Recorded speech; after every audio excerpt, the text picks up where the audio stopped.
अदृश्य से दृश्य तक का सत्य मध्य में ही सब प्रकट है। वर्तमान का महत्व क्या है? क्या हम भविष्य की चिंता में डूबे रहते हैं? अध्याय 2 में श्लोक 28 में श्री कृष्ण सिखाते हैं कि जीवन का आदि और अंत अदृश्य है, केवल वर्तमान ही हमारे समक्ष प्रकट है। फिर व्यर्थ का शोक क्यों? अव्यक्तादीनि भूतानि व्यक्तमध्यानि भारत अव्यक्तनिधनान्येव तत्र का परिदेवना।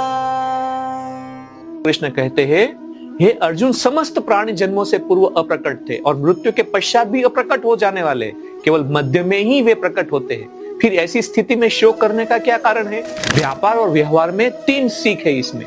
वर्तमान पर ध्यान दे। जब हमें ज्ञात है कि भूत और भविष्य हमारे नियंत्रण से परे है, तो हमारा पूर्ण ध्यान वर्तमान कार्य के निष्पादन पर होना चाहिए।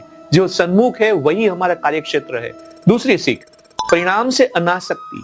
कोई भी विचार शून्य से प्रारंभ होता है और अंततः समाप्त हो जाता है। हमें कार्य की प्रक्रिया का आनंद लेना चाहिए, न कि उसके अंत से भयभीत होना चाहिए। तीसरी बात, अनिश्चितता का स्वीकार करना है। व्यावसायिक जगत में अनिश्चितता ही एकमात्र सत्य है।